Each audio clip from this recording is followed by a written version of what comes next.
Database concepts है, database concepts. ठीक है जी। और बेटा इस टॉपिक में अभी हम बात करने जा रहे हैं कॉन्सेप्ट जो है हमारे पास वो नॉर्मलाइजेशन की। अब बेटा देखते हैं व्हाट इज नॉर्मलाइजेशन। अच्छा, नॉर्मलाइजेशन बेटा हमारा ऐसा प्रोसेस है in which we are organizing, process of organizing the data into tables to reduce redundancy and dependency. ये दो बातें याद रखें।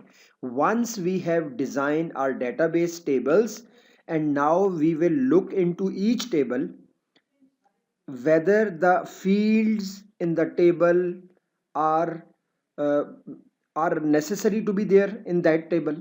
हमने ये देखना है कि उस टेबल के अंदर जो फील्ड्स हैं, जो डाटा स्टोर हो रहा है, क्या वो वहीं पे होना ज़रूरी है, उसमें कोई प्रॉब्लम्स तो नहीं आ रही। ठीक है ना। तो for that actually we apply certain rules. तो हम हर टेबल पे कुछ रूल्स अप्लाई करके चेक करेंगे कि भाई हमारा जो डाटा है वो वहाँ पे ऑर्गेनाइज है या नहीं है। ठीक है। उसमें डाटा डिपेंडेंसी और रिडेंडेंसी उसमें है तो नहीं है। ठीक है। अच्छा, ये हमें पता कैसे चलेगा? उसके लिए कुछ रूल्स हैं, वो रूल्स हम फॉलो करेंगे, उन्हीं रूल्स को नॉर्मलाइजेशन बोलते हैं। और हम देखेंगे कि अगर एक टेबल के अंदर अगर हम देखते हैं कि भाई जो डाटा है जो स्टोर हो रहा है वो इस तरह से स्टोर हो रहा है, द पैटर्न इज सच कि उसकी वजह से कुछ प्रॉब्लम्स आ सकते हैं। जो जब प्रॉब्लम आते हैं, ठीक है, जब आपका डाटा स्टोर होता है, सर्च होता है, डिलीट होता है, अपडेट होता है, तो then there are certain problems and we call them anomalies. तो वो एनॉमलीज हमें लेटर ऑन प्रॉब्लम से फेस करने पड़ेंगे। उन प्रॉब्लम्स को रिमूव करने के लिए हम यूजुअली क्या करते हैं, फिर ये नॉर्मलाइजेशन रूल्स अप्लाई करते हैं। और उनके बाद हम देखते हैं कि अगर हमारा टेबल ऑर्गेनाइज नहीं है तो हम उसको दो टेबल्स में डिवाइड कर देते हैं, फील्ड्स को अलग करते हैं। तो this is all done in normalisation. तो इसलिए हम कह रहे हैं अब हम देखेंगे व्हाट इज डाटा डिपेंडेंसी और डाटा रिडेंडेंसी। में पहले ही बता चुका हूं कि डाटा रेपिटेशन को हमने रिमूव करना है। और ये करना कैसे है? By dividing larger table into smallers. ठीक है ना।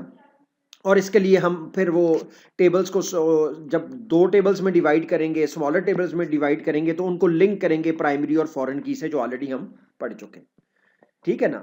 और इन अदर वर्ड्स हम सिंपल बात ये कह सकते हैं कि normalisation break big messy tables into smaller well structured table and link them using keys. ये है नॉर्मलाइजेशन की समरी। अब बेटा जो नॉर्मलाइजेशन हम करने जा रहे हैं उसमें है जो उसके जो स्टेप्स होते हैं उनको बोलते हैं नॉर्मल फॉर्म्स। नॉर्मलाइजेशन में जो स्टेप्स हैं उसको बोलते हैं नॉर्मल फॉर्म्स। और वो नॉर्मल फॉर्म्स क्या है? फर्स्ट नॉर्मल फॉर्म, इसको शॉर्ट में 1NF लिखते हैं। And similarly second normal form we write it second in 2NF।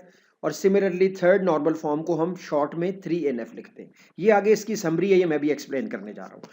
एक बात जहन में रखिएगा कि बेटा नॉर्मलाइजेशन में first you should we always start from the first normal form.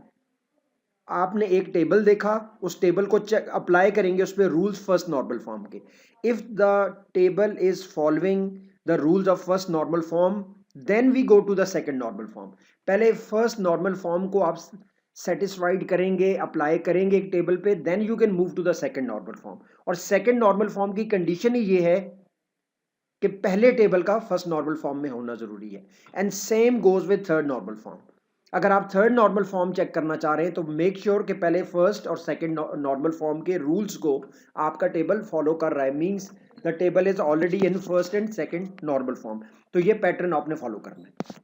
Okay, now we go to the first one. अब सबसे पहले हम चेक करते हैं जी फर्स्ट नॉर्मल फॉर्म है क्या, उसके रूल्स क्या हैं फर्स्ट नॉर्मल फॉर्म के। तो बेटा इसके 3 रूल्स हैं, बहुत सिंपल से।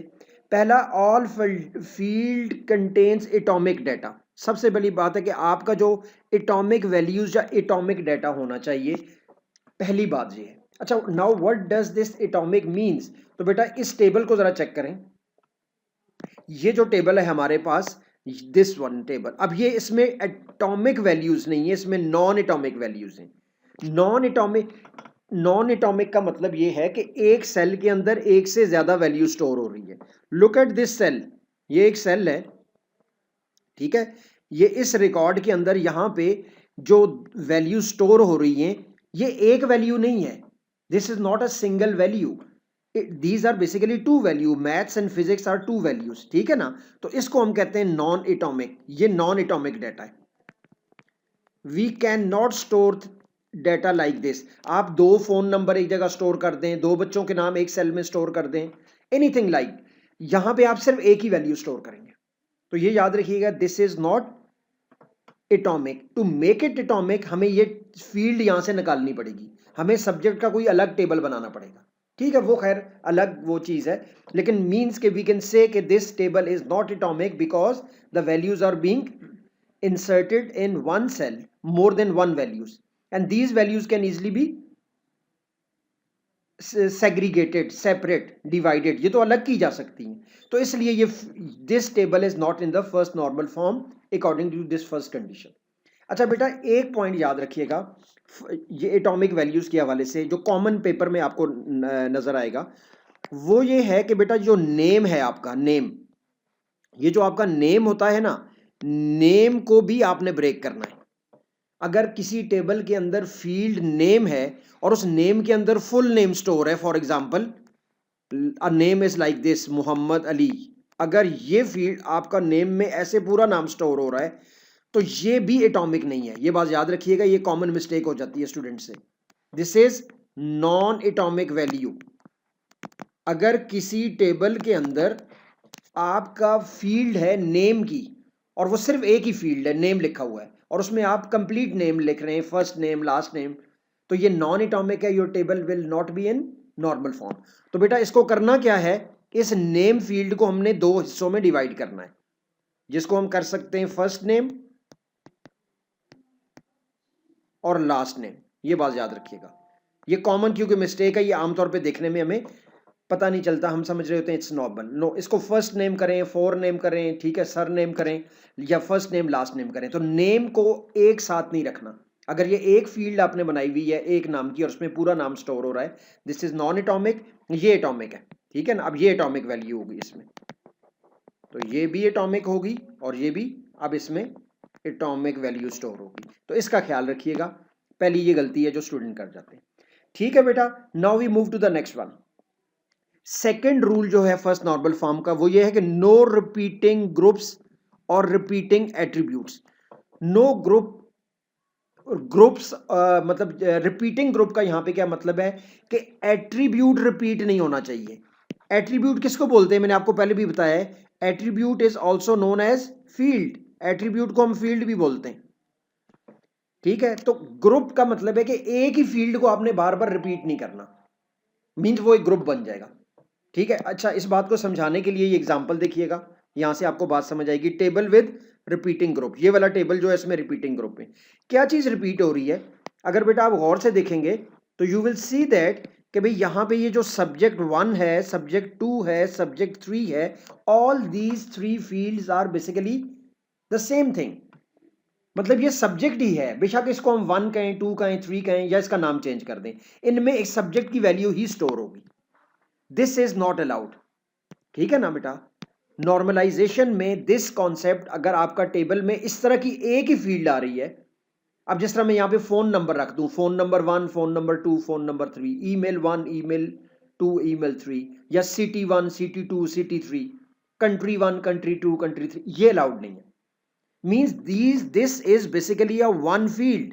पॉइंट ये है, ये एक सिंगल फील्ड है, it should be one field, ये रिपीट नहीं होनी चाहिए भाई। अच्छा उसकी वजह क्या है, ये वन फील्ड क्यों है। अगर मैं इस केमिस्ट्री को उठा के मैथ्स की जगह और मैथ्स को उठा के केमिस्ट्री की जगह लिख दूं, if I can interchange them, तो देयर इज नो डिफरेंस, फिर भी उतना ही रहेगा, अली के 3 सब्जेक्ट ही रहेंगे। इट मीन्स कि ये फील्ड्स बिल्कुल एक जैसी हैं, इनकी वैल्यू स्विच करने से भी कोई फर्क नहीं पड़ रहा। तो इस तरह की, इसको कहते हैं रिपीटिंग ग्रुप ऑफ एट्रीब्यूट्स। तो एट्रीब्यूट्स फील्ड को एट्रीब्यूट भी बोलते हैं। तो this is repeating group, this is not allowed. अगर कहीं भी आपके टेबल के अंदर रिपीटिंग ग्रुप आ रहा है ऑफ एट्रीब्यूट्स, तो बेटा वो टेबल भी सेकंड नॉर्मल फॉर्म में नहीं है। तो क्या करें, इन फील्ड्स को यहां से निकालें, सब्जेक्ट का अलग टेबल बनाएं। बात समझ आ गई ना। तो ये हमारे पास है सेकंड रूल। थर्ड जो रूल है बेटा वो तो बहुत सिंपल सा है, वो ये कि आपके टेबल में प्राइमरी की होनी चाहिए, दैट्स इट, जो कि ऑलरेडी भी हम फॉलो कर रहे हैं, must have a primary key. तो आप देख रहे हैं कि इस टेबल में अगर स्टूडेंट आईडी है और वो यूनिक है, रिपीट नहीं हो रही, and then it is a primary key, ठीक है। Each record can be uniquely identified using the primary key. तो ये 3 रूल्स हैं बेटा हमारे पास फर्स्ट नॉर्मल फॉर्म के, ठीक है, very simple, and that is it, ठीक। अच्छा, अब बेटा आगे चलते हैं। ये समरी अभी हमारे पास फर्स्ट नॉर्मल फॉर्म क्या होगी, एटॉमिक वैल्यूज हो और नो रिपीटिंग ग्रुप्स होनी चाहिए और प्राइमरी की होनी चाहिए, दैट इज इट। ये आपकी फर्स्ट नॉर्मल फॉर्म है, ठीक है। तो अब ये रूल्स आपने चेक करने हैं, किसी भी टेबल पे अगर वो फॉलो कर रहा है तो table is in the first normal form, ठीक है। आगे चलते हैं। अच्छा बेटा, अब हम आ जाते हैं सेकंड नॉर्मल फॉर्म पे, ठीक है जी। सेकंड नॉर्मल फॉर्म क्या है, लेकिन बेटा सेकंड नॉर्मल फॉर्म को समझने से पहले एक कॉन्सेप्ट है जो हमें समझना है, ठीक है। तो फिर हमें ये बात समझ आएगी। अच्छा, वो कॉन्सेप्ट है डिपेंडेंसी का, ठीक है ना। The concept is of dependency.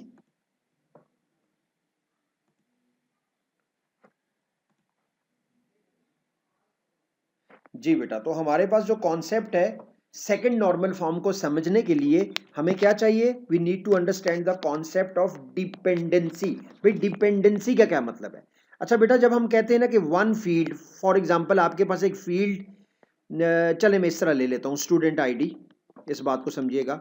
I have a field student ID and I have another field we call it name. ये दो फील्ड्स हैं मेरे पास, ठीक है। एग्जाम्पल चले मैं आपको समझाने के लिए, I can write a data here 200 is a student ID and the name is Ali for example. There is another student 300, name is Ahmed. There is another student, say 450, name is Fatima, and there is another student with ID 500, name Ali. You know that names can repeat. अब ये मेरे पास दो fields आ गई। अब इनमें data मैंने इसलिए लिखा है कि so that you can understand it. अब बेटा हम ये कह रहे हैं कि if I know the roll number of a student, student ID of a roll number, अगर मुझे किसी स्टूडेंट की स्टूडेंट आईडी पता हो, I know the ID, I can tell the name, मुझे नेम पता चल जाएगा। बात समझ आ रही है। तो मैं क्या कह सकता हूं कि भाई मैं आपको नाम बता सकता हूं। For example I will say 200, the name is Ali. If I will say 450, the name is Fatima. If I से 500, the name is Ali. Although बेशक ये नेम दो आपको सेम रिपीट हो रहे हैं, लेकिन 200 पे तो हमेशा अली आएगा ना, कोई प्रॉब्लम नहीं है। तो इसका मतलब क्या होता है कि अगर स्टूडेंट आईडी को यूज करके I can find the value of name, तो फिर हम ये कहते हैं कि ये जो नेम है ये डिपेंडेंट है स्टूडेंट आईडी पे। फिर इसको क्या बोलते हैं, name is dependent, dependent on, मतलब name is dependent upon student ID. और इसको लिखते ऐसे, इसको लिखने का एक तरीका ये होता है, फील्ड का नाम आप लिखते हैं स्टूडेंट आईडी और ऐसे एरो एरो ये एरो डाल के लिख देते हैं नेम। इसका मतलब ये, इसका मतलब क्या होता है कि भाई ये नेम इस पे डिपेंड कर रहा है।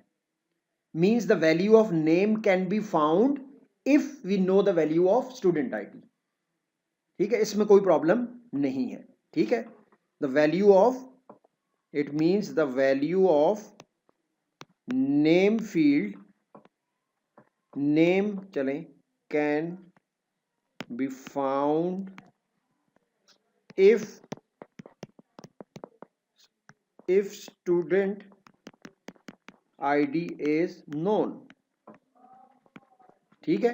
तो इसका मतलब क्या है, नेम इज डिपेंडेंट, या इसके लिए ऐसे भी लिखते हैं नेम इज फंक्शनली डिपेंडेंट, एक ही बात है।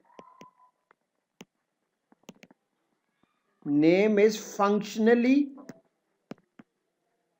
Dependent on student ID.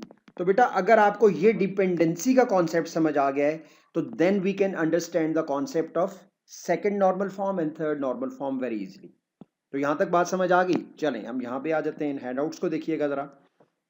अब यहां पे देखिएगा, यहां से पढ़िएगा, पहले मैं ये एक्सप्लेन करना चाह रहा हूं। फंक्शनल डिपेंडेंसी या dependency is the same thing. Functional dependency is a relationship between attribute, attribute means field, एक ही बात है, in a table where the value of one attribute determines the value of another attribute। determine का मतलब है find कर सकते हैं आप, एक फील्ड की वैल्यू से दूसरी फील्ड की वैल्यू आप मालूम कर सकते हैं। अ डिपेंडेंसी, दूसरी डेफिनेशन या उसकी further explanation, dependency exist when knowing the value of one field allows us to determine the value of another field. Simple सी बात है, ठीक है ना। पेपर में वो ज्यादातर डिपेंडेंसी आपसे नहीं पूछेगा कि वो क्या है, ये तो मैं समझा रहा हूँ, वो ज्यादा सेकंड नॉर्मल फॉर्म और थर्ड नॉर्मल फॉर्म के बारे में ही पूछता है, लेकिन इसको अंडरस्टैंड करना जरूरी है। और ये एग्जांपल्स ऑलरेडी जो मैं आपको दे चुका हूँ, student name is dependent upon student ID, और ये मैं सारा एक्सप्लेन कर चुका हूँ। Student name is functionally dependent upon student ID because student ID has one value student name, but student ID is not dependent upon student name। अच्छा ये भी देख लीजिएगा, ये पॉइंट मैंने यहाँ पे शायद आपको नहीं बताया। अगर मैं ये कहता हूँ I know the name, can I find the value of student ID? अगर मुझे नेम पता है, फॉर एग्जाम्पल मैं कहता हूँ अली, तो what is student ID? Now you cannot tell me because there are two student IDs, ठीक है, which are related with Ali। अब इसमें हमें नहीं पता कि अली कौन से अली की बात हो रही है, तो यू कैन अंडरस्टैंड ना। तो इसलिए जो स्टूडेंट आईडी है वो नेम पे डिपेंडेंट नहीं है, ठीक है ना, इस बात का ख्याल रखिएगा। तो यहां पे ये एग्जांपल, नेम स्टूडेंट आईडी पे डिपेंडेंट है, but student ID is not dependent upon name because if we know the name we cannot find the exact value. अच्छा इसमें एक बात याद रखिएगा, आप ऐसा नहीं कह सकते कि नहीं सर अगर आप अहमद का नाम बताएं तो फिर तो हमें पता चल सकता है। Yes, but there is a possibility, अगर एक भी पॉसिबिलिटी, आपके पास 1000 रिकॉर्ड्स हैं और उनमें एक पॉसिबिलिटी ऐसी है, एक नाम भी जो है वो ऐसा है जिसमें कंफ्यूजन है, तो इट मींस कि वो पूरी फील्ड उस फील्ड पे डिपेंडेंट नहीं होगी। हम इस तरह बात कर रहे हैं। और ऐसा भी नहीं होता कि अभी वैल्यूज ना भी हों, अगर पॉसिबिलिटी भी है कि फ्यूचर में ऐसा हो सकता है, हमने डाटा को देखना है, क्योंकि जब आप डेटाबेस डिजाइन कर रहे होते हैं at that time you don't have the data in your tables. और पेपर में भी जब क्वेश्चन कई दफा आता है तो उसमें डाटा नहीं गिवन होता, ये आपने खुद इमेजिन करना है। And we know that names can repeat, जिस तरह कॉमन सेंस की बात है, और स्टूडेंट आईडी अगर यूनिक है तो जाहिर है वो रिपीट नहीं होगा। तो ये आपने इस तरह से कॉमन सेंस भी इस पे अप्लाई करना है। अच्छा दैट इज इट। अब बेटा now we come to the second normal form. अब हम सेकंड नॉर्मल फॉर्म की तरफ आते हैं। सेकंड नॉर्मल फॉर्म क्या है? अच्छा उससे पहले मैं एक और कॉन्सेप्ट आपको समझा दूं। बेटा सेकंड नॉर्मल फॉर्म के लिए एक कॉन्सेप्ट बड़ा जरूरी है जो मैं पहले बता चुका हूं, that is composite primary key. ये कॉन्सेप्ट क्या है? कॉम्पोजिट प्राइमरी की। बेटा अगर आपके टेबल की जो प्राइमरी की है वो कॉम्पोजिट है तो then we will see whether it is in second normal form और नॉट। अगर आपके टेबल की प्राइमरी की कॉम्पोजिट नहीं है तो फिर सेकंड नॉर्मल फॉर्म में वो टेबल ऑलरेडी है, उसको चेक करने की भी जरूरत नहीं है, इसलिए हम कॉम्पोजिट प्राइमरी की बात कर रहे हैं। अच्छा कॉम्पोजिट प्राइमरी की होती क्या है? कॉम्पोजिट प्राइमरी की इज अ की व्हेन योर प्राइमरी की, व्हेन प्राइमरी की consist of more than one fields। तो एक से ज्यादा फील्ड्स की प्राइमरी की जब हो, जब आपकी प्राइमरी की एक फील्ड की नहीं है बल्कि एक से ज्यादा की है। फॉर एग्जाम्पल यहां से मैं आपको कोई एग्जाम्पल बता देता हूं, ये चेक करें। यहां पे इस टेबल के अंदर स्टूडेंट आईडी और सब्जेक्ट आईडी है। अब आप यहां देख रहे हैं कि स्टूडेंट आईडी भी रिपीट हो रहा है, सब्जेक्ट आईडी भी रिपीट हो रहा है, बिकॉज यहाँ पे स्टूडेंट के सब्जेक्ट और मार्क्स हैं। तो in this case you can not have the primary की, ना तो स्टूडेंट आईडी प्राइमरी की बन सकती है, ना सब्जेक्ट आईडी बन सकती है, और बाकी तो बन ही नहीं सकते। Now we have one solution कि अगर हम कंबाइन कर लें इन दोनों को और दोनों को मिला के प्राइमरी की बना दें, पीके फॉर प्राइमरी की शॉर्ट, तो दिस की इज नोन एज प्राइमरी। ये है तो प्राइमरी की मगर ये कॉम्पोजिट प्राइमरी की है, still it is but by using two field. अब टू फील्ड्स क्यों कर रहे हैं? वी नो के एक स्टूडेंट का आईडी और एक सब्जेक्ट वन फॉर एग्जांपल, ये कभी रिपीट नहीं करेंगे। इसी तरह स्टूडेंट का आईडी ये दूसरा सब्जेक्ट हो जाएगा, ठीक है ना। अब सेम स्टूडेंट है लेकिन सब्जेक्ट चेंज होगा। तो एक टेबल में एक स्टूडेंट एक वक्त में एक ही सब्जेक्ट ऑप्ट करेगा। अगर दोबारा सब्जेक्ट 1 रिपीट होगा तो स्टूडेंट आईडी डिफरेंट होगा। बात समझ आ रही है? This is how we use composite primary key. मैं एक और एग्जांपल आपको कॉम्पोजिट प्राइमरी की समझा दूं। अगर एक टेबल है और उसमें हम स्टूडेंट की अटेंडेंस स्टोर कर रहे हैं, for example, to make it very simple, for example यहां पे हमारे पास आ गया स्टूडेंट का रोल नंबर, या चलें स्टूडेंट आईडी भी बोलते हैं, रोल नंबर भी बोलते हैं। दूसरा आ गया हमारे पास डेट, और थर्ड हमारे पास आ गया स्टेटस। ये अटेंडेंस का टेबल है। अब फॉर एग्जांपल यहाँ पे एक स्टूडेंट है, उसका रोल नंबर है 100 और कोई भी डेट है 5/1/26, ये डेट है और इस डेट को ये स्टूडेंट प्रेजेंट था। सिमिलरली एक और स्टूडेंट है 200 और ये भी 5/1/26 को प्रेजेंट है। अच्छा, ये जो 100 है ये ऑन नेक्स्ट डे 6/1/26 को ये एब्सेंट था, और जो 200 है on next day that is 6th, ये प्रेजेंट था। For example this is just an example of 2 students, their attendance has been marks. तो अब आप देख रहे हैं कि रोल नंबर में या स्टूडेंट आईडी में स्टूडेंट रिपीट हो रहे हैं, उनका रोल नंबर रिपीट हो रहा है, ये देखें, और डेट में जाहिर है डेट रिपीट हो रही है।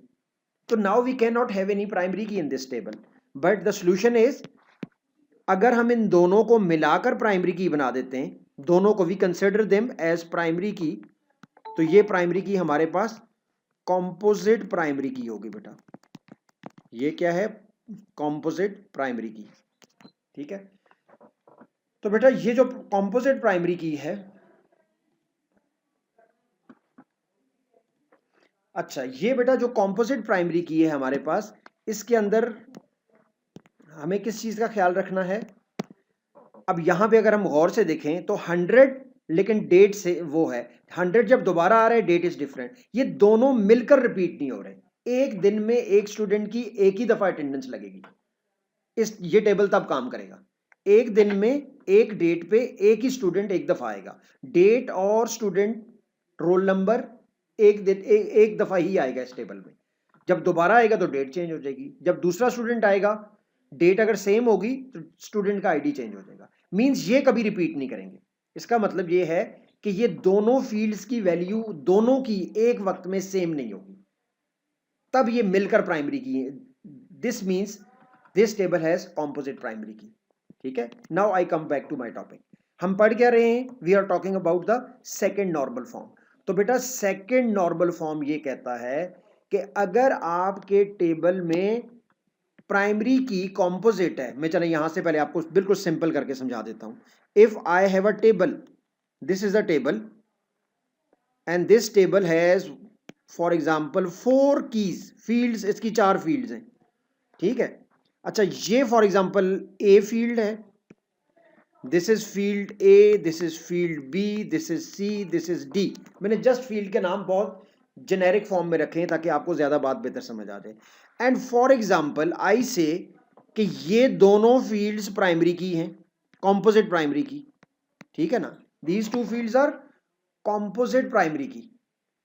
एंड अब एक और टर्म समझिएगा बेटा, प्राइमरी की के अलावा जो फील्ड्स होती हैं टेबल में, जिस तरह ये है और ये है, ये दोनों सी और डी, अब ये जो इस टेबल में, इनको बोलते हैं नॉन की एट्रीब्यूट्स। इसके लिए एक वर्ड यूज होता है नॉन की एट्रीब्यूट। आपको पता है, मैंने पहले भी बताया कि एट्रीब्यूट मींस फील्ड, और नॉन की का मतलब है नॉट प्राइमरी की, कहते हैं प्राइमरी की का वर्ड प्राइमरी की के लिए यूज होता है यूजुअली। तो non key attribute means those fields which are not primary key in the table. ये तो प्राइमरी की नहीं है, सी और डी, ए और बी है।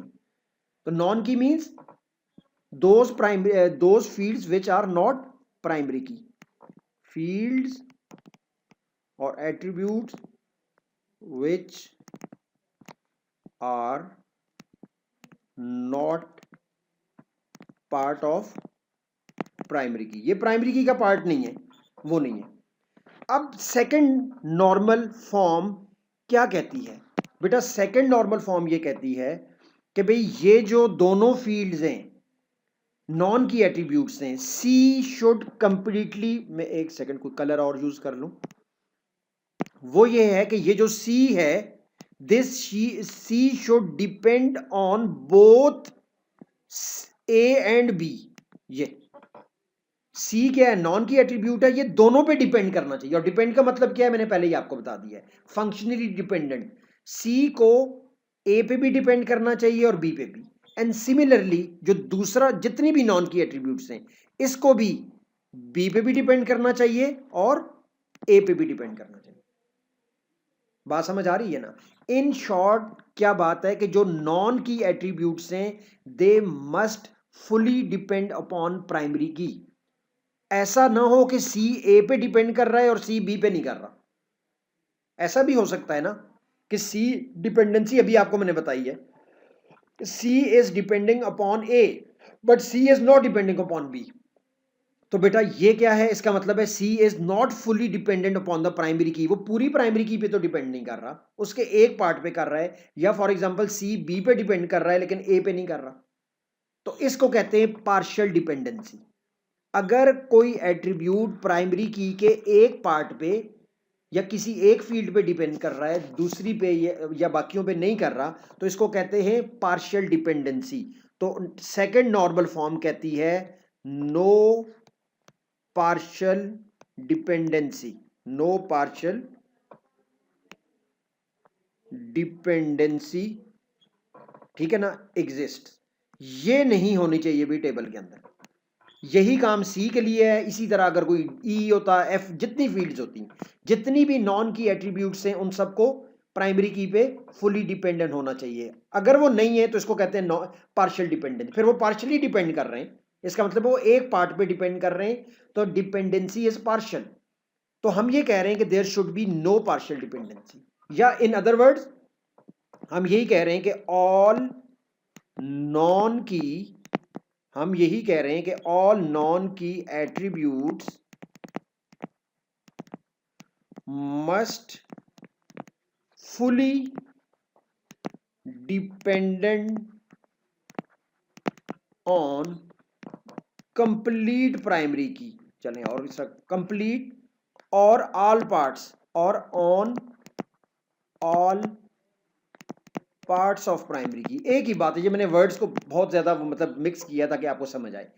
ऑल नॉन की एट्रीब्यूट जितने भी हैं, और अभी कितने, सी और डी, मस्ट फुली डिपेंड मतलब कंप्लीटली डिपेंड करने चाहिए ऑन कंप्लीट और ऑल पार्ट। कंप्लीट प्राइमरी की पे या उसके तमाम पार्ट्स पे। उसके कितने पार्ट्स हैं, दो पार्ट्स, ठीक है। इसको कहते हैं सेकंड नॉर्मल फॉर्म। लेकिन बेटा अब मैं जरा इसको आपको एग्जांपल से समझाता हूं, अदरवाइज आपको समझ नहीं आ रही होगी कि इसका मतलब क्या है, ठीक है ना। अब जरा इसको मैं एग्जांपल से आपको समझाता हूं।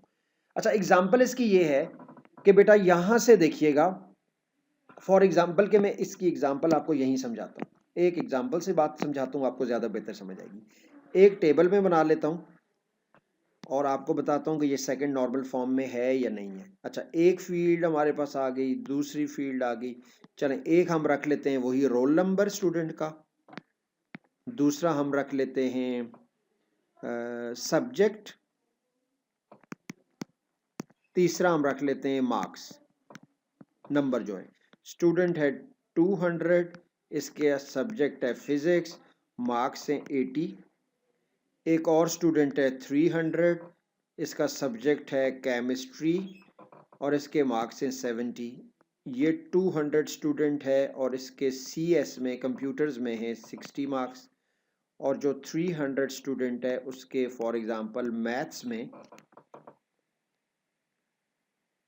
या चलें मैथ्स के बजाय कोई सब्जेक्ट इसका 300 का फिजिक्स कर लेते हैं, ठीक है, ताकि हमें बात समझ। फिजिक्स में इसके 85 मार्क्स फॉर एग्जांपल। ये देखें। अब बेटा जरा यहां से देखिएगा, अब हम देख रहे हैं कि यहाँ पे रोल नंबर भी रिपीट हो रहा है, 200 भी बार बार आ रहा है, 300 भी आ रहा है। अच्छा, सब्जेक्ट भी रिपीट करेंगे, फिजिक्स आ रहा है, फिजिक्स बार बार आ रहा है, ये सब्जेक्ट भी रिपीट कर सकते हैं। तो अब इस टेबल की जो प्राइमरी की है वो क्या है, ये है। इसको कहते हैं कॉम्पोजिट प्राइमरी की, जो मैंने अभी एक्सप्लेन किया। अच्छा, इस टेबल में नॉन की एट्रीब्यूट क्या है, एक ही है, मार्क्स। अब मार्क्स को फुली डिपेंड करना चाहिए रोल नंबर और सब्जेक्ट पे। क्या मतलब है, देखते हैं ये करता है कि नहीं करता। अब देखें, अगर मैं कहता हूं कि आई नो द रोल नंबर, मुझे रोल नंबर की वैल्यू पता है, क्या आप मुझे मार्क्स बता सकते हैं? तो अगर मैं कहूं कि रोल नंबर 200 है, टेल मी द मार्क्स, तो जाहिर है आप तो नहीं बता सकेंगे। क्यों? भाई अब 200 के कंप्यूटर के मार्क्स चाहिए या फिजिक्स के चाहिए? तो जब तक आप सब्जेक्ट नहीं बताएंगे I can not tell you the marks. तो इसका मतलब है कि अकेला रोल नंबर अगर आपको पता हो तो आप इस फील्ड की वैल्यू, मार्क्स की वैल्यू नहीं बता सकते। बात समझ आ गई? तो इसका मतलब है मार्क्स जो है वो रोल नंबर पे डिपेंड नहीं कर रहा अकेला। इसी तरह सब्जेक्ट, अगर मैं आपसे कहता हूं फिजिक्स और मुझे मार्क्स बताएं तो जाहिर है आप कहेंगे कि किसके, फिजिक्स के तो 80 भी हैं, फिजिक्स के 85 भी हैं। मीन्स जब तक आप ये नहीं बताएंगे कि किस स्टूडेंट के बताने हैं तो आप मार्क्स नहीं बता सकते। बात समझ आ गई ना? तो मार्क्स जो है वो रोल नंबर पे और सब्जेक्ट पे अलग अलग डिपेंड नहीं कर रहा, ठीक है, बल्कि मार्क्स क्या कर रहा है, दोनों पे डिपेंड कर रहा है। लेकिन अगर आप मुझे ये दोनों वैल्यूज बता दें, अगर आप मुझे ये कहें कि 200 और फिजिक्स, अब आप बता रहे हैं कि स्टूडेंट का आईडी 200 है, सब्जेक्ट फिजिक्स है, अब मार्क्स बताएं तो I have no problem, I will tell you the marks. Similarly अगर मैं कहता हूं कि जी subject student is 200, roll number is 200 and subject is CS, तो marks is 60, there is no problem. तो इसका मतलब क्या हो रहा है कि इन दोनों फील्ड्स को मिला के जो जो मार्क्स है ये इन दोनों पे डिपेंड कर रहा है, and that is what we want. इसका मतलब है यहां पे non key attribute is fully dependent upon complete primary key. तो यहां पे पार्शियल डिपेंडेंसी नहीं है, यहां कंप्लीट डिपेंडेंसी है। तो अब क्या होगा, आपको एक एग्जांपल से और समझाऊं। For example, just to make you understand, मैं यहां पे एक और फील्ड ऐड कर देता हूं, उसका वो नेम है, चलें ठीक है। ये 200 वाला स्टूडेंट कौन है भाई, अली है। 300 वाला कौन है, ये उमर है फॉर एग्जांपल। 200 पे जाहिर है अली है, अली दोबारा आ गया, ठीक है, और 300 पे उमर है, वही स्टूडेंट। अब मुझे ये बताएं कि ये जो नेम है क्या ये रोल नंबर पे डिपेंड कर रही है? अगर मुझे 200 पता हो रोल नंबर, तो नाम क्या है, अली है, जहां पे भी 200 आएगा अली ही होगा, तो मैं आपको नाम बता सकता हूं। इसी तरह जो 300 है, अगर 300 उमर का रोल नंबर है तो 300 जब भी आएगा तो हमें पता चलेगा उमर की बात हो रही है। तो आई कैन टेल यू, इसका मतलब है जो नेम है वो रोल नंबर पे डिपेंड कर रहा है, सब्जेक्ट पे नहीं कर रहा। मैं कहूं फिजिक्स, तो आप नाम तो नहीं बता सकते किस स्टूडेंट का है, फिजिक्स किस स्टूडेंट की है, बहुत से स्टूडेंट्स की है। तो इसका मतलब है नेम जो नॉन की एट्रीब्यूट है that is only dependent upon roll number, one part of the primary key, but it does not depend upon subject. वो सब्जेक्ट पे तो डिपेंड ही नहीं कर रहा।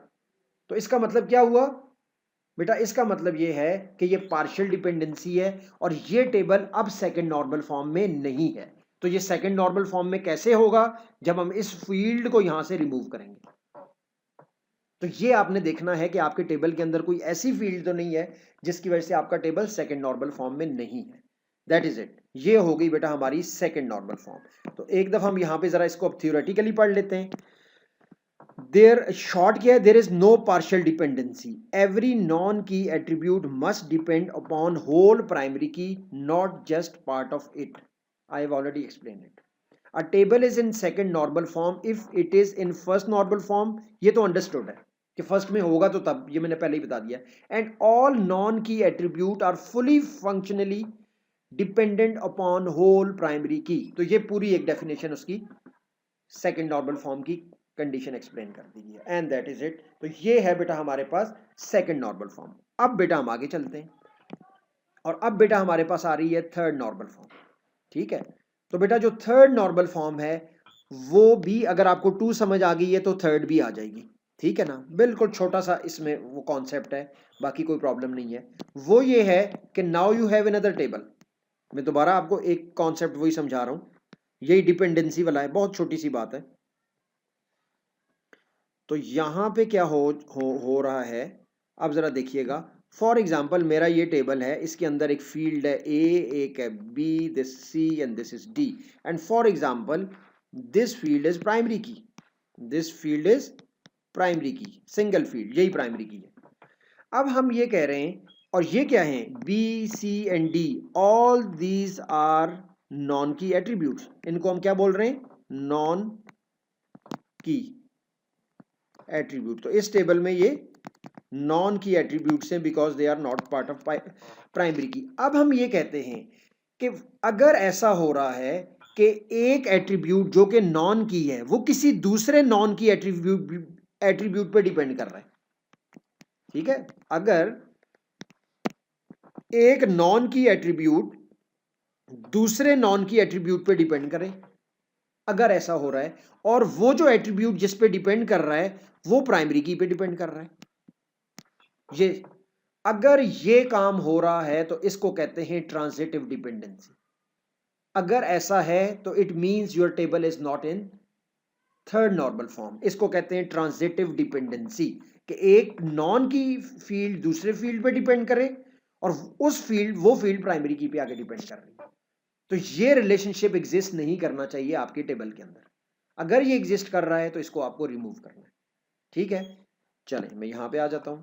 तो बेटा इसको क्या बोलते हैं, थर्ड नॉर्मल फॉर्म को, there should be no transitive dependency. और ट्रांजिटिव डिपेंडेंसी है क्या, और non key attribute depends upon another non key attribute instead of depending directly on the primary key. तो प्राइमरी की पे डिपेंड करने के बजाय वो क्या कर रहा है, एक थर्ड दूसरे एट्रीब्यूट पे डिपेंड कर रहा है और वो प्राइमरी की पे कर रहा है। A non key attribute depend upon another non key attribute that depends upon primary की। ये पूरी बात है, ये अलाउड नहीं है, ऐसे समझ लें।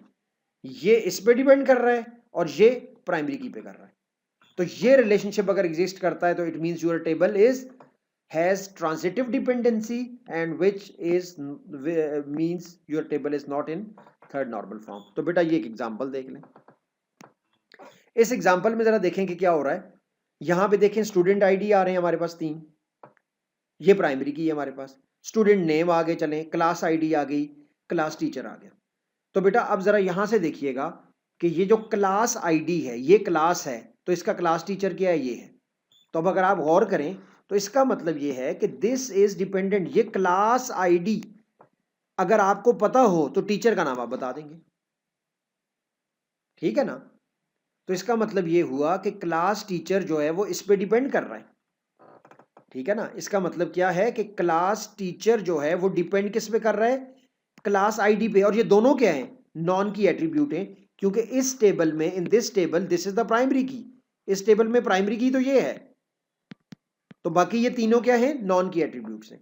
तो भाई ये डिपेंड कर गया इस पे, ठीक है। और क्लास आईडी क्या कर रहा है, क्लास आईडी रोल नंबर पे डिपेंड कर रहा है। अगर आपको स्टूडेंट का रोल नंबर पता है तो आपको उसकी क्लास पता चल जाएगी, S1 की क्लास से है, S3 की ये है, ठीक है ना।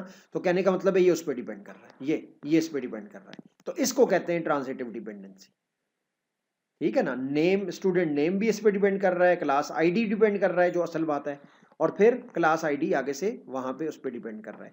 तो दिस इज एन एग्जांपल। तो class teacher depend upon class ID and class ID depend upon student ID which is primary key, and this makes it a transitive dependency. इसको हम टेक्निकली ट्रांजिटिव डिपेंडेंसी बोलते हैं। और बेटा this is not allowed in the paper. तो ये paper में allowed, paper कह रहा हूं, टेबल में ये अलाउड नहीं है, ठीक है बेटा। This brings us to the end of normalization. तो बेटा यहां से हमारे पास नॉर्मलाइजेशन का जो कॉन्सेप्ट है वो कंप्लीट हो गया। आगे बेटा बात समझ जी। अब बेटा हम यहां से आगे चलते हैं। अब हम बात करेंगे 8.2 की, ठीक है ना। और बेटा 8.2 जो हमारा टॉपिक है वो क्या है, छोटा सा टॉपिक है, इसको भी इसके साथ ही हम वो कर लेते हैं। That is basically database management system 8.2। अब जरा यहां से समझिएगा बेटा ये क्या है, व्हाट इज दिस वन। अच्छा, ये जो डेटाबेस हमने क्रिएट किया है बेटा, जो डेटाबेस हमने बनाया है, वो बनाने के लिए हमें एक सॉफ्टवेयर चाहिए। उस सॉफ्टवेयर को बोलते हैं डेटाबेस मैनेजमेंट सिस्टम, या जिसको शॉर्ट में हम लिखते हैं DBMS। जिस तरह अगर आपको कोई डॉक्यूमेंट लिखना है, अगर आपको कुछ लिखना है, डॉक्यूमेंट लिखना है, तो बेटा आप क्या करेंगे, वर्ड में लिखेंगे। माइक्रोसॉफ्ट वर्ड आपने ओपन किया और उसमें आपने एक डॉक्यूमेंट लिखा। अब उस डॉक्यूमेंट को चेंज करना है, उसका प्रिंट लेना है, उसमें कुछ भी करना है, तो दोबारा आपको माइक्रोसॉफ्ट वर्ड ही चाहिए। उसी में वो ओपन होगा, उसी में वो चेंज होगा, उसी में वो बना है। तो जो आप ये समझ लें, जो माइक्रोसॉफ्ट वर्ड है जो हम कॉमनली यूज करते हैं, this is like a DBMS। ये वो सॉफ्टवेयर है जिसके अंदर, और वो जो आपकी एप्लीकेशन है आप उसको डेटाबेस समझ लें। जस्ट रिलेट इसलिए कर रहा हूँ कि यूजुअली कई दफा स्टूडेंट्स DBMS से वाकिफ नहीं है। तो जिस तरह आपके ऑफिस के साथ माइक्रोसॉफ्ट एक्सेस आता है, तो माइक्रोसॉफ्ट एक्सेस अगर कभी आपने देखा या यूज किया हो तो दैट इज DBMS। तो और भी ओरेकल भी है, SQL सर्वर भी है, ठीक है। तो इस तरह के DBMS हैं। तो बेसिकली ये क्या है, it is a software. DBMS is a software that allow user to store, manage and retrieve data from database। तो भाई database के अंदर data store करना या in fact data को create करना, database को क्रिएट करना, फिर उसको मैनेज करना, उसमें चेंजेस करना, उसमें रिट्रीव का मतलब है सर्च करना, मतलब this software will provide you all the facilities. अच्छा, ये डीबीएमएस के फीचर्स क्या हैं, पेपर में वो आपसे ये पूछ सकता है कि what are the feature of DBMS. तो बेटा डीबीएमएस के जो फीचर्स हैं वो क्या है, डेटा सिक्योरिटी, ठीक है, ये कुछ कॉमन, भाई आपके डाटा को ये सिक्योर करेगा, यूजर नेम आप अप्लाई कर सकते हैं, पासवर्ड, एक्सेस राइट्स, इसके अंदर बहुत से ऑप्शंस हैं। तो आपके डाटा को अनऑथराइज एक्सेस को डीबीएमएस स्टॉप करेगा, इसको प्रोटेक्ट करेगा। इसी तरह आपके डाटा की इंटेग्रिटी मींस डाटा की वैलिडिटी, डाटा में एरर्स नहीं आएंगे। क्यों नहीं आएंगे, जब आप डाटा को इनपुट करेंगे तो ये क्या करेगा, रूल्स अप्लाई करेगा इनपुट पे, वैलिडेशन आपने पढ़ा होगा, वेरिफिकेशन आपने पढ़ा होगा, उस तरह के डिफरेंट चेक्स ये डाटा टाइप्स पे चेक्स अप्लाई करेगा, ठीक है। तो मेक श्योर करेगा कि आपका डाटा ज्यादा से ज्यादा एक्यूरेट हो, ठीक है ना, एरर्स को स्टॉप करेगा। इसके अलावा हमने एक चीज पढ़ी थी इंटेग्रिटी, वो हमने जो पढ़ी थी उसको क्या बोलते हैं, रेफरेंशियल इंटेग्रिटी। उसका मतलब क्या होता है कि फॉरेन की के अंदर कोई वैल्यू ऐसी नहीं आ सकती जो प्राइमरी की में ना हो, उसको रेफर ना कर रही हो या प्राइमरी टेबल में ना हो।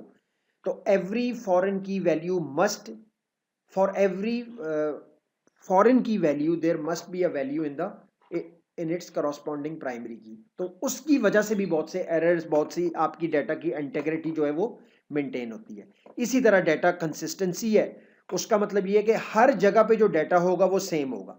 क्योंकि मैंने आपको बताया डेटाबेस में डाटा डुप्लीकेशन नहीं होती, तो इसका मतलब ये होता है कि डाटा, ज्यादातर डाटा एक वक्त में एक ही जगह पे स्टोर होता है, तो वो सेम होता है हर जगहों पे, इसलिए डाटा इनकंसिस्टेंट नहीं होता। इनकंसिस्टेंट का मतलब ये है कि डाटा में डिफरेंट वर्जन्स हों उसके, एक जगह पे कुछ और है, दूसरी जगह पे कुछ और है। तो जब आप चेंज में करेंगे, एक दफा चेंज करेंगे, वो हर जगह पे सबके लिए हो जाएगी, ये नहीं कि आपको अलग अलग जगहों पे जाके चेंज करनी पड़ेगी। इसी तरह डाटा रिडेंडेंसी को, डाटा रेपिटेशन को ये काफी रिड्यूस करता है डीबीएमएस। किस तरह से, अननेसेसरी डुप्लीकेशन ऑफ डाटा नहीं है, ठीक है। और जिस तरह भी हमने नॉर्मलाइजेशन का प्रोसेस किया है, तो जाहिर है जब आप नॉर्मलाइजेशन वगैरह अप्लाई करेंगे और बाकी इस तरह हम जब चेक्स अप्लाई करेंगे तो उसकी वजह से क्या होगा, डाटा डुप्लीकेशन नहीं होगी। और डाटा शेयर होगा विद मल्टीपल यूजर, एक वक्त में एक से ज्यादा लोग, एक से ज्यादा एप्लीकेशंस, एक से ज्यादा users, they can access the database at same time, and this feature is provided by DBMS. और ये सब कुछ आपको डीबीएमएस प्रोवाइड कर रहा है। रिकॉर्ड लॉकिंग हो जाती है भाई, बाज़ वक़्त अगर आप एक वक्त में एक रिकॉर्ड को रीड भी किया जा रहा है और उसको चेंजेस की जा रही हैं बाय समबडी एल्स, ठीक है, तो उस कॉन्फ्लिक्ट को अवॉइड करने के लिए रिकॉर्ड्स को लॉक भी किया जाता है, ताकि प्रिवेंट किया जाए, ताकि डाटा जो आपकी इंटेग्रिटी है उसको और सिक्योरिटी को प्रिवेंट किया जाए। और बाकी बैकअप और रिकवरी जाहिर है ये तो एक इंपॉर्टेंट चीज़ है, और ये भी डीबीएमएस आपको ये फैसिलिटी प्रोवाइड कर रहा है, in case your data is lost और कोई भी हो तो उसको रिकवर किया जा सकता है, ऑटो पे वो ऑटोमेटिक बैकअप भी रखता है उसका। डाटा इंडिपेंडेंस बेटा मैंने पहले भी बताई थी कि अगर डाटा बेस के अंदर चेंज होगा तो जो प्रोग्राम उसको एक्सेस कर रहे हैं, जो एप्लीकेशन उसको एक्सेस कर रही हैं, वो चेंज नहीं करनी पड़ेंगी या उन पे इफेक्ट नहीं होगा। उसकी रीजन ये है कि दरमियान में कौन है, डीबीएमएस है। तो जब स्ट्रक्चर वहां पे चेंज हो रहा है तो DBMS will handle the applications, तो वो एप्लीकेशन के साथ वो कम्युनिकेट कर रहा है, ठीक है ना, तो it will not have any effect. Query processing का मतलब है कि searching the data, allowing user to retrieve data easily using query और एसक्यूएल, ठीक है। अच्छा, ये मैं आखिरी पॉइंट को एक्सप्लेन भी कर देता हूं और साथ ही इसके ये हमें हेल्प करेगा आगे बाकी चीज़ों को समझने के लिए। अच्छा, एक चीज़ बेटा ये समझ लें कि डीबीएमएस जब हम पढ़ रहे हैं, डेटाबेस मैनेजमेंट सिस्टम, तो बेटा इस डीबीएमएस के साथ एक बड़ी इंपॉर्टेंट चीज़, डेटाबेसेस के साथ, जो डेटाबेस होते हैं ना, डेटाबेस जो है इसके लिए एक लैंग्वेज डिज़ाइन की गई है, उसको कहते हैं structure Curie language. Structure Curie language, जिसको शॉर्ट में लिखते हैं SQL, this is a language. अच्छा, ये जो लैंग्वेज है ये डेटाबेस के लिए डिजाइन की गई है। ये हम पढ़ेंगे 8.3 में। तो इस स्ट्रक्चर क्यूरी लैंग्वेज को यूज करके हम क्या कर सकते हैं, हम डेटाबेस को क्रिएट करेंगे, create database and it's component like tables वगैरह, इट्स कंपोनेंट्स कह लें भाई। इसी लैंग्वेज में आप कमांड लिखेंगे, ये जो एसक्यूएल लैंग्वेज है ना, इसके अंदर जो आप कमांड लिखेंगे तो इससे डेटाबेस क्रिएट होगा, इसके रिलेशनशिप आप बना सकते हैं, टेबल्स क्रिएट कर सकते हैं ये। और दूसरा, आप डेटा को मैनिपुलेट कर सकते हैं। इसके अंदर आप जो डेटाबेस में डेटा जो है, डेटा कैन बी मैनेज्ड और मैनिपुलेटेड। उस डेटा को आपने चेंज करना है या उसको सर्च करना है, अपडेट करना है, डिलीट करना है, वो सब कुछ भी आप इस लैंग्वेज के थ्रू करेंगे।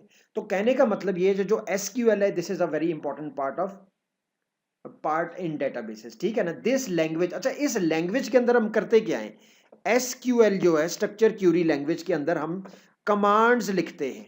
क्या लिखते हैं, कमांड्स, और वो कमांड्स एग्जीक्यूट होती हैं और ये सारे काम होते हैं। अच्छा, ये जो कमांड्स है ना, इनको हम कमांड्स के बजाय इनके लिए वर्ड यूज होता है क्यूरी। क्यूरी, तो query is a command which is written and then it is executed. तो इसके बाद एक क्यूरी प्रोसेसर होता है। क्यूरी प्रोसेसर, क्यूरी प्रोसेसर क्या है, ये एक समझे कि आपके डीबीएमएस का पार्ट है, उसके अंदर एक पार्ट है जो इन क्यूरीज को एग्जीक्यूट करता है। तो query processor is part of this software, part of ये जो अभी हम पढ़ रहे हैं डीबीएमएस, इसके अंदर एक क्यूरी प्रोसेसर होता है। ये क्यूरी प्रोसेसर क्या करेगा कि ये जो आपकी कमांड्स हैं, इन कमांड्स को ये रन करेगा, एग्जीक्यूट करेगा। ठीक है, काम सारा इसने करना है, ठीक है ना। कमांड्स हम लिखेंगे उस लैंग्वेज को यूज करके, लेकिन उसके लिए एक सॉफ्टवेयर भी तो चाहिए ना, जो कमांड्स को रन करेगा, उसके मुताबिक डाटा को सर्च करेगा या अपडेट करेगा। तो उस पार्ट को, that part of the DBMS known as query processor. तो बाकी बेटा ये जो एसक्यूएल की कमांड्स है, ये हम पढ़ेंगे 8.3 में कि जी कौन सी कमांड्स है और how we can write these commands. तो अभी currently we are not focusing on the commands itself के जी वो कमांड्स के। तो यहाँ से आपको ये एसक्यूएल की समझ आ गई है, एसक्यूएल क्या है, क्यूरी क्या है। अच्छा, अब बेटा जो अगली चीज पेपर में आ जाती है वो ये है कि डीबीएमएस जो है, डेटाबेस मैनेजमेंट सिस्टम के जो टूल्स हैं फॉर डेटाबेस डेवलपर, ये बड़ी इंपॉर्टेंट बात है। अब ये बात देखिएगा कि बेटा डेटाबेस डेवलपर कौन है, person who is developing the database. देखें, वो पर्सन, वो प्रोग्रामर, डेवलपर, डेवलपर कौन है, developer is a person who create and manage database, manage database. तो भाई इस डेवलपर के लिए, ये डेवलपर जब डेटाबेस को बना रहा होगा, बनाएगा, और उसके बाद जब इसको मैनेज कर रहा होगा, सर्च करेगा, वो क्यूरीज लिखेगा, उसमें चेंजेस करता रहेगा, इस डेवलपर को क्या चीज दे रहा है डीबीएमएस, इस डेवलपर के लिए क्या ऑप्शंस हैं, क्या फीचर्स हैं, डेवलपर्स के लिए वो कौन से फीचर्स हैं बाय डीबीएमएस। भाई ये जो डेटाबेस मैनेजमेंट सिस्टम है, इसके अंदर ऐसे कौन से फीचर्स हैं जिनको यूज करके एक डेवलपर जो है, जो एक सॉफ्टवेयर डेवलपर है या डेटाबेस एडमिनिस्ट्रेटर है, वो कैसे ये काम कर सकता है, डेटाबेस को इजीली मैनेज कर सकता है। तो बेटा दो फीचर्स हैं यहां पे ये बात हो रही है, DBMS software tools for database developer. तो इनको टूल्स बोलते हैं। ये जो दो फीचर्स है ना, ये छोटे छोटे आप समझ लें इसके पार्ट है, सब पार्ट्स हैं हमारे डेटाबेस के। वो कौन से, एक है क्यूरी प्रोसेसर जो मैंने अभी आपको बताया है। क्यूरी प्रोसेसर मींस काम आपने करना ही क्यूरीज के थ्रू है डेटाबेस के साथ, उसमें जो भी काम करना है बैकएंड पे, in fact we will going to write the commands. तो उन कमांड्स को प्रोसेस कौन करेगा, एग्जीक्यूट कौन करेगा, क्यूरी प्रोसेसर। तो इसलिए query processor is one of the most important part in DBMS. तो query processor is part of DBMS that processes and execute SQL queries. SQL क्या है, it's a structure query language, a special language for databases. It handles requests to retrieve, retrieve का मतलब है search करना, insert, update and delete data efficiently. तो बहुत efficiently इन commands के through by using query processor these operations can be perform. ये common से जो है की फंक्शंस क्या है, ये की स्टेप्स पेपर के लिए आपको शॉर्टकट बता दिया गया कि अगर वो पूछता है क्यूरी प्रोसेसर क्या करता है, तो एग्जीक्यूट करता है एसक्यूएल क्यूरी को, रिट्रीव करता है, सर्च करता है डाटा टेबल से, allow user to enter search criteria. इसका मतलब क्या है कि जाहिर है जब आप क्यूरी क्रिएट करेंगे तो उसमें आप क्राइटेरिया देंगे। फॉर एग्जांपल क्राइटेरिया मींस कि भाई मुझे वो स्टूडेंट्स चाहिए जिनके ए स्टार रिजल्ट है उनका, या जिनके एटलीस्ट 3 एज हैं, तो अभी आप क्राइटेरिया दे रहे हैं, ठीक है ना। और किस एग्जाम में आप बता देते हैं जी, फाइनल एग्जाम में, या जो उनका कैम्ब्रिज एग्जाम है उसमें जिन बच्चों के 3 एज हैं, या ओ लेवल्स है तो 8 एज हैं, तो उनके नाम आपको चाहिए। तो अब now you specify what you exactly want, तो उसको कहते हैं क्राइटेरिया। तो वो क्राइटेरिया भी आप सेट कर सकते हैं इन कमांड्स के अंदर, और उन क्राइटेरिया के मुताबिक the query processor will going to work. Find the data that matches the criteria, यही बात मैंने अभी बता दी है, उस क्राइटेरिया के मुताबिक ये डाटा को सर्च या फाइंड करेगा। Organize and display the query result, तो क्यूरी रिजल्ट्स को डिस्प्ले भी करेगा, सर्च करने के बाद जो रिजल्ट आएगा उसको एक ऑर्गेनाइज्ड वे में आपको शो भी करेगा। परफॉर्म कैलकुलेशन ऑन डाटा, तो अगर कोई कैलकुलेशंस भी आप करना चाह रहे हैं इन क्यूरीज के अंदर, आप कैलकुलेशन भी कर सकते हैं। फॉर एग्जांपल आप ये कहते हैं कि भाई ये जितने स्टूडेंट्स हैं इनकी पूरी क्लास की परसेंटेज फाइंड आउट कर लें जी, पूरी क्लास के परसेंटेज मार्क्स कितने, ठीक है, तो एवरेज निकालनी है आपने। टोटल क्वांटिटी अगर ये इतने इतने इतने प्रोडक्ट्स हैं तो टोटल क्वांटिटी कितनी बन रही है। तो इस तरह की अगर आप कोई कैलकुलेशंस भी करना चाह रहे हैं तो you can perform the calculations and query processor will going to execute those calculation for you. दूसरा पार्ट जो मैंने आपको अभी कहा ना कि 2 पार्ट्स चाहिए हमें, तो डीबीएमएस जो पार्ट्स हमें प्रोवाइड कर रहा है, एक तो आ गया क्यूरी प्रोसेसर, वो सारी क्यूरीज लिखेगा और उनको प्रोसेस करेगा। भाई ये तो पार्ट वाकई बहुत इंपॉर्टेंट है। दूसरा पार्ट बेटा जरा थोड़ा सा डिफरेंट, वो इस तरह से है कि देखें, इस बात को जरा इमेजिन करें कि बेटा when we create a database, तो डेटाबेस में you know that we have tables, we have relationship, we have primary key, foreign key and everything. ये सब चीजें जो हम पढ़ रहे हैं, आ नॉर्मल यूजर जो एंड यूजर है वो तो इन चीजों के साथ यूज टू नहीं है, ठीक है ना। तो एक आम यूजर जब इस डेटाबेस को यूज करेगा तो वो कैसे करेगा। तो बेटा जो आम यूजर ऑफ डेटाबेस है उसने जब डेटाबेस को यूज करना है तो वो ज्यादातर 2 चीजें यूज करेगा, बल्कि 3। एक यूज करेगा इनपुट फॉर्म्स, इनपुट फॉर्म आपने देखे होंगे इंटरनेट पे भी, आपने देखा होगा, आपने जब कोई डाटा इनपुट करना हो तो आपके पास एक फॉर्म आ जाएगा, उसमें आप नाम या डिटेल्स, डेट ऑफ बर्थ या सब्जेक्ट्स वगैरह सेलेक्ट करेंगे, उसके बाद सेव का बटन होगा, वो आप प्रेस करेंगे तो सेव हो जाएगा। या इसी तरह आपने कोई चीज़ सर्च करनी है, उसमें आप क्राइटेरिया लिखेंगे, फॉर्म के अंदर नाम लिखेंगे, रोल नंबर लिखेंगे, उस बच्चे का डाटा आ जाएगा। चेंज करना है, कोई बच्चा सर्च करेंगे, उसका स्टूडेंट का नाम आ जाएगा, आप उसकी स्पेलिंग चेंज करके सेव कर देंगे। तो ये जो फॉर्म्स हम यूज़ करते हैं, इनपुट फॉर्म्स जिनके अंदर नेम लिखा है, आगे इस तरह बॉक्स बना होता है, ठीक है ना, इस तरह से वैल्यूज होती हैं, नीचे बटन्स होते हैं जी, सेव कर दें, कैंसिल कर दें, ऑल दैट, ये फॉर्म्स हैं। तो पहली बात है कि जो आम यूजर है वो ये फॉर्म्स यूज करेगा, इसका मतलब है ये फॉर्म्स हमने बनाने हैं। इसी तरह बेटा जो रिजल्ट है, ठीक है ना, जो उसको बोलते हैं रिपोर्ट, ठीक है, report is basically the result of query, कह लें रिजल्ट ऑफ क्यूरी। वो जो क्यूरी हम लिख रहे हैं, वो क्यूरी जो रिजल्ट हमें सर्च करके देगी, तो वो हम किस शक्ल में प्रेजेंट करेंगे। तो बेटा report is a formal output from the databases which is presentable. तो रिपोर्ट एक प्रॉपर तरीके से बनती है, यहाँ पे कंपनी का मोनोग्राम लगा हुआ है, यहाँ पे डेट लिखी हुई है, यहाँ पे कुछ हेडर लगा हुआ है, भाई ये क्लास का रिपोर्ट कार्ड है, यहाँ बच्चे के सब्जेक्ट्स हैं, उसके सामने मार्क्स हैं, आखिर में यहाँ परसेंटेज आ रही है, इधर ग्रेड आ रहा है, इधर 7 सिग्नेचर भी आ रहे हैं प्रिंसिपल के। बात समझ रहे हैं ना। तो this is known as report. तो ये नहीं है कि आपने क्यूरी परफॉर्म हुई और उसका रिजल्ट आ गया, स्क्रीन पे कोई टेबल या मिक्स हुआ रिजल्ट आ रहा है, तो अब आपने ये रिपोर्ट भी डिजाइन करनी है, ठीक है ना। तो ये रिपोर्ट्स आप एक दफा डिजाइन करेंगे जी, स्टूडेंट का जो रिजल्ट कार्ड होगा वो ऐसा होगा, अच्छा टीचर की जो लिस्ट होगी वो इस शेप की होगी, इस फॉर्मेट में, ये कलर होगा, इस तरह से डिस्प्ले होगी, ये फॉन्ट होगा, बस समझ रहे हैं ना, ताकि उसको हम प्रिंट करें, टीचर्स को दे दें, भाई ये आपकी क्लास लिस्ट है। बात समझ आ रही है। तो this is how it means that when we will going to get the output from the database, it should be meaningless, it should be meaningful, it should be presentable. तो ये आम जो यूजर है जो डेटाबेस यूज कर रहा है उसके लिए डेटाबेस बिल्कुल और तरह का है, उसके लिए बहुत सिंपल सा है। उसने ये फॉर्म्स यूज करने हैं, रिपोर्ट्स जहां पे क्लिक करेगा रिपोर्ट प्रिंट हो जाएगी, आ जाएगी, डिस्प्ले आ जाएगी, वो प्रिंट ले लेगा। क्लिक करेगा न्यू एडमिशन का बटन प्रेस करेगा, फॉर्म खुद आ जाएगा, उसमें वो वैल्यूज एंटर कर देगा। और इसी तरह इसके अलावा क्या होगा, मेन्यू होगा, बटन्स होंगे, ये सब चीजें वो इनको क्लिक करेगा। तो जो एंड यूजर है बेटा आपका, वो आपके डेटाबेस को बिल्कुल और तरह से देखेगा।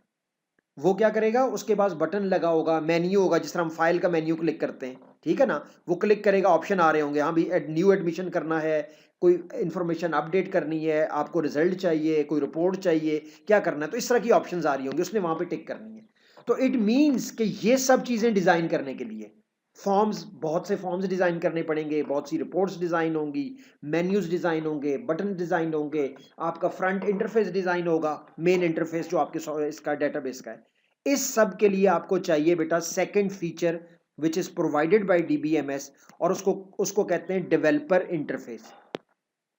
इसका नाम ही क्या है, डेवलपर इंटरफेस। डेवलपर तो वही है सॉफ्टवेयर के लिए का जो इंटरफेस है, जो इंटरफेस मीन जो उसका फ्रंट है उस सॉफ्टवेयर का, आप ये समझ लें, उसका इंटरफेस क्रिएट करने के लिए ये टूल है, इस टूल का नाम रखा हुआ है डेवलपर इंटरफेस।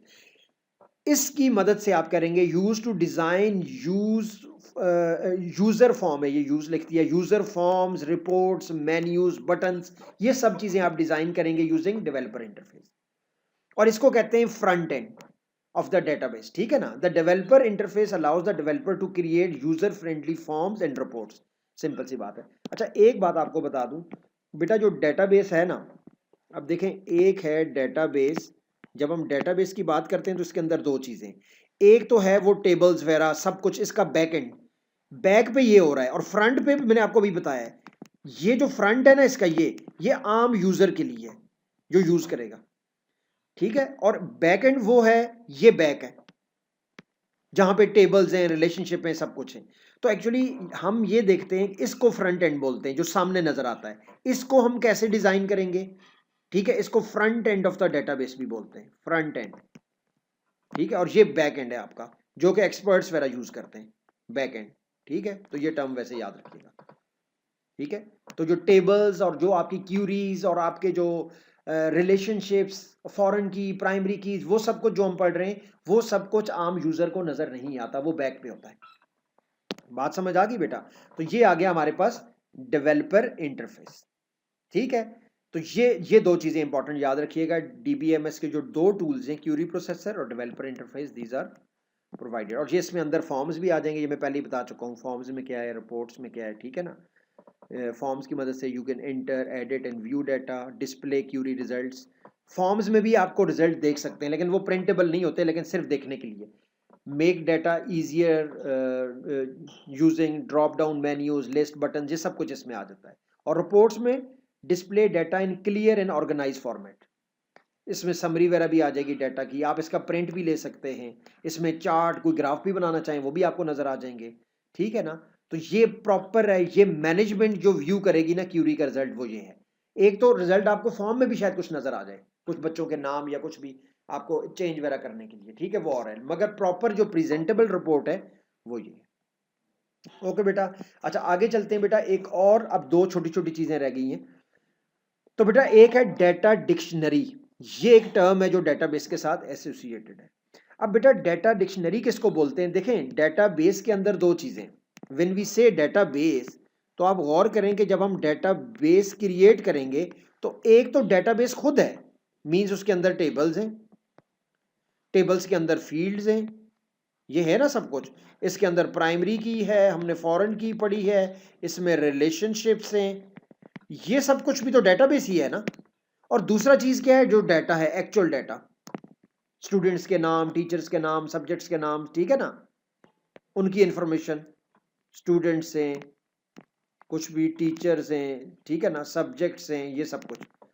तो बेटा ये है डाटा, और ये क्या है, ये भी डेटाबेस है, लेकिन ये डेटाबेस खुद है, जिसको हम डेटाबेस बोल रहे हैं, तो what is actually database? Database consist of these things and it means that this part, चलिए डाटा तो स्टोर हो गया है तो टेबल्स में स्टोर हो जाएगा, मगर what about this part? This part need to be stored somewhere. ये भी तो पार्ट है ना, टेबल का नाम क्या है, उसकी फील्ड्स कितनी है, उस पर कौन सा चेक अप्लाई है, किस टेबल का किसके साथ रिलेशनशिप है, किस टेबल की प्राइमरी की क्या है, किस टेबल में फॉरेन की क्या है। तो ऑल दिस इंफॉर्मेशन, ये जितना डाटा और इंफॉर्मेशन है, इसको डाटा डिक्शनरी बोलते हैं। ये इंफॉर्मेशन किसके बारे में है? डेटाबेस के बारे में।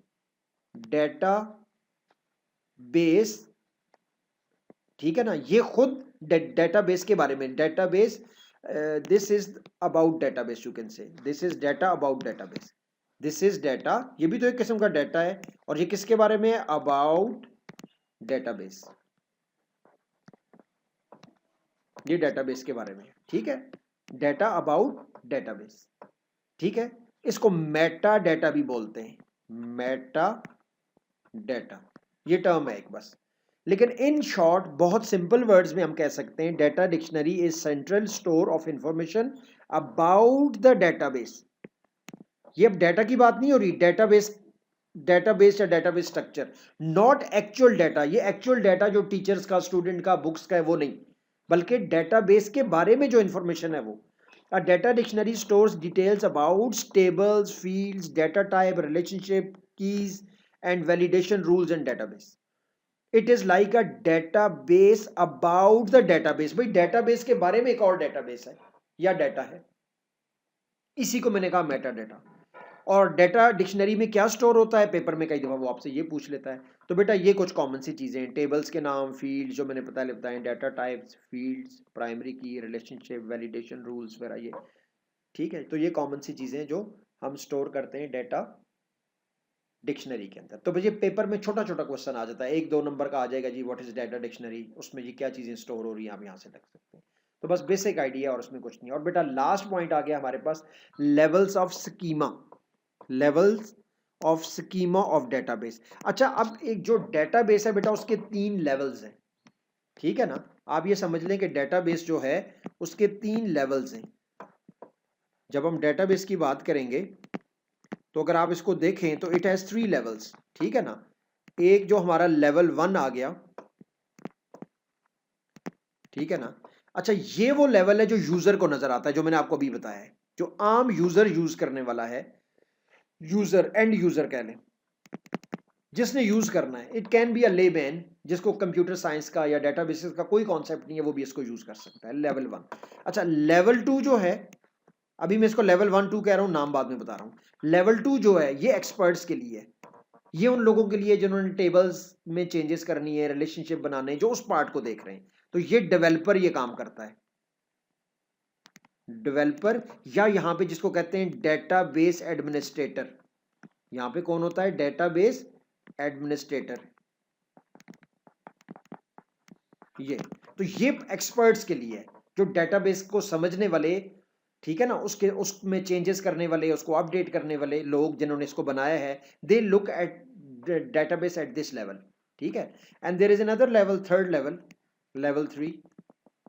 बेटा लेवल 3 वो है कि भाई ये डेटाबेस कहीं स्टोर भी तो हुआ है ना, ये जो डिस्क पे स्टोर है, ठीक है ना। How it is stored on disk, how stored on storage disk, चाहे वो SSD है या हार्ड डिस्क है या SSD है, इसमें ये कैसे स्टोर हुआ है, how this is stored on SSD या डिस्क। तो ये 3 लेवल्स हैं, एक आम यूजर के लिए, एक प्रोग्रामर के लिए, डेवलपर के लिए, वो इसको कैसे देखता है, और तीसरा के how it is stored on the disk, तो उस लेवल पे ये किस तरह स्टोर है। तो बेटा इन लेवल्स को अब क्या बोलते हैं? जो पहला लेवल मैंने आपको बताया, जिसको मैंने लेवल 1 कहा है, उसको कहते हैं एक्सटर्नल स्कीमा, व्यू लेवल, ठीक है ना। Describe what individual user sees, different user can have different views, हर यूजर को डिफरेंट डेटाबेस नजर आ रहा है, जो उसको चाहिए, जो अलाउड है उसको वो डाटा नजर आ रहा है, ठीक है। और इट हाइड्स कॉन्फिडेंशियल और अननेसेसरी डाटा। तो अननेसेसरी जो डिटेल्स हैं या डाटा है, वो इस लेवल के लोगों से हाइड हुआ होता है। For example, teacher see student marks but not home address. तो अब ये टीचर है, उसने स्टूडेंट के मार्क्स, उनके नाम और सेक्शंस वगैरह सब्जेक्ट्स देखने, उसने उनका होम एड्रेस और बाकी फी डिटेल्स वो नहीं देखनी। ठीक है, तो यहाँ पे ये यूजर्स हैं, लेकिन ये याद रखें यूजर्स के भी डिफरेंट व्यूज हैं। ये नहीं कि हर यूजर हर चीज देख रहा है, ऐसा नहीं है। अच्छा, फिर सेकंड जो हमारा लेवल था जिसको मैंने लेवल 2 कहा है, वो उसको कॉन्सेप्चुअल स्कीमा या लॉजिकल लेवल भी बोलते हैं। लॉजिकल स्कीमा या कॉन्सेप्चुअल स्कीमा, ये वो है overall logical structure of the database.